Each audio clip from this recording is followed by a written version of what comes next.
ito.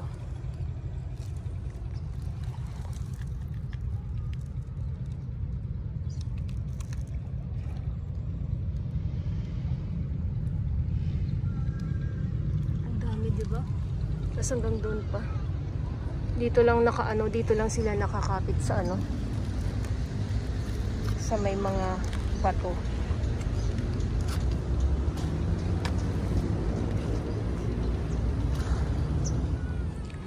Alas 8 ng umaga na po. Manila Yacht Club tayo at ngayon ay October 12, 2024. Wala tayong nakikitang mga tambak ng mga kalat dito sa dalampasigan nitong Yacht Club. Nasa Yacht Club po tayo, wala po tayo sa Dolomite Sand. At yung mga warriors na naglilinis dito ay ang DPS Mandaragat. Magandang umaga po sa inyong lahat. Sunday Pilipinas. Ayun. Lumublob na. So, alas 8 na po ng umaga. Linaw. Pero nakapayong ako kasi ang init. Mga isda oh.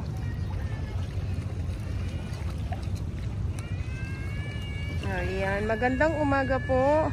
At dito muna tayo. At yung ating mga naglilinis, DPS Mandaragat ay nandito na sa may papuntang Remedios. Andyan po sila. Dahil nga sobrang low tide, etong dambuhalang tubo, ayan o. Halos kitang-kita na natin. Low tide na low tide. So, hindi po siya high tide.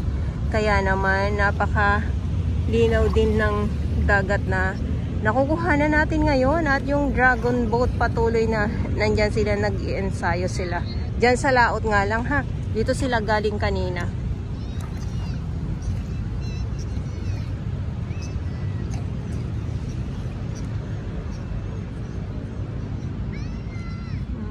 Yung ibon oh. Ito dito sila dadami mamaya.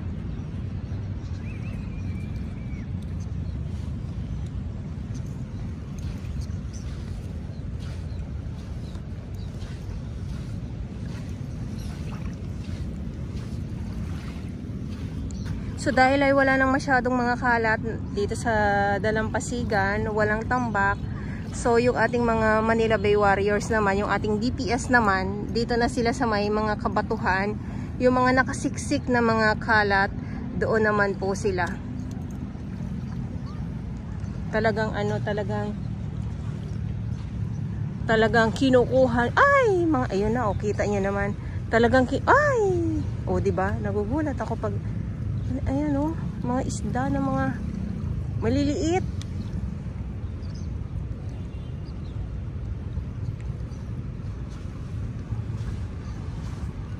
Dito muna tayo. Ayan sila oh. Pag wala dito kasing mga kalat na nagtutumpukan, so yung ating mga naglilinis naman po, doon naman po sila sa may mga kapatuan dito. So katulad nito, mapapansin nyo, ayan oh. So sobrang low tide, kaya ay mga dito tayo.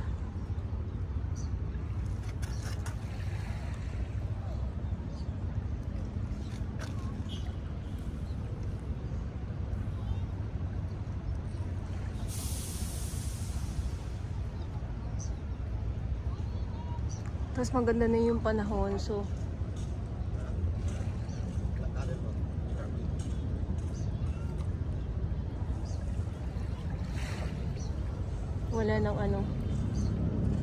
wala nang bagyo, kaya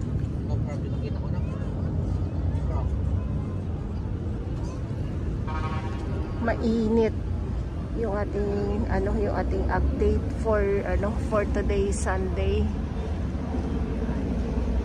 So may mga ibang mga viewers tayo na ang gusto nila taniman daw ng mangroves.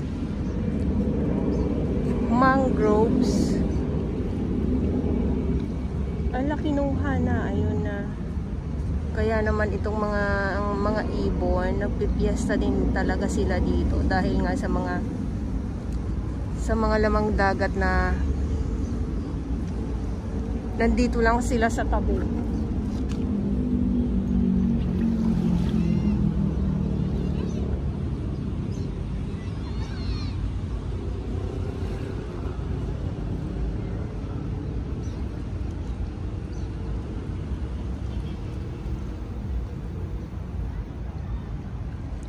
Okay. So, balik tayo dito, ha?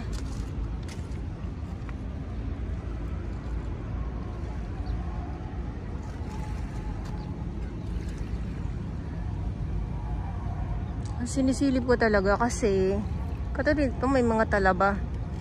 Kaya na nakakapit lang sila.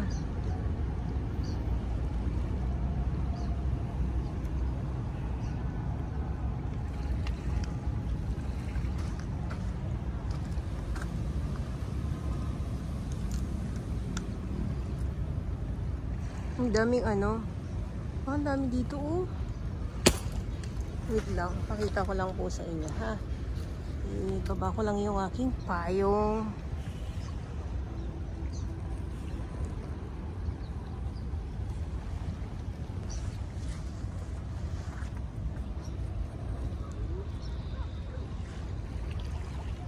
Ang dami nila.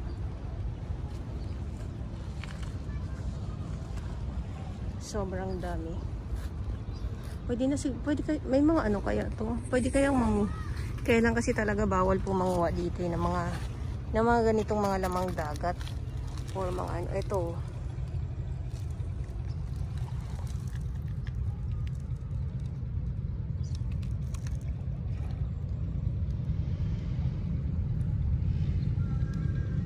Ang dami, di ba? Tapos hanggang doon pa. Dito lang sila nakakapit sa sa may mga bato.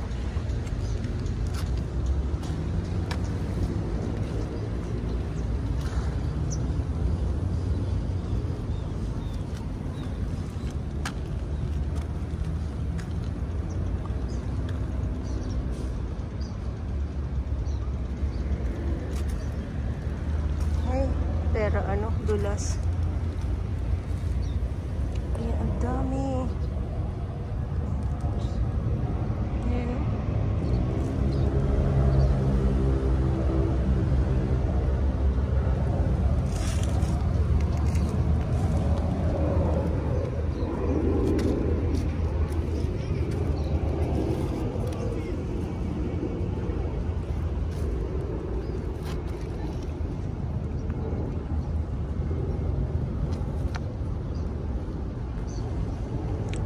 So yung paglilinis ng ating mga Manila Bay Warriors, hindi ganong kadali, lalong-lalo na sa lalong-lalo na pag dito na sila sa kabatuhan, kasi dinudukot po talaga nila yung nasa ilalim, at delikado din po gawa ng kung ano yung mahawakan nila, yung mga ganyan.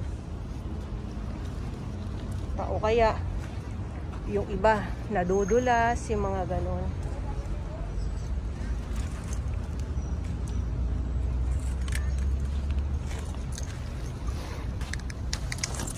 Okay, so lakad tayo dito sa may unahan.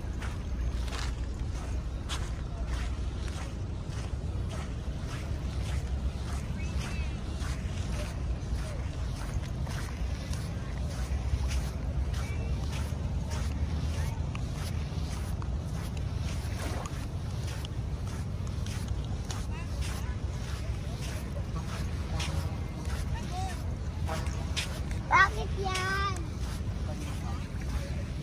Okay, so ito yung update ko ngayon dito sa Manila Yacht Club, October 12, 2025.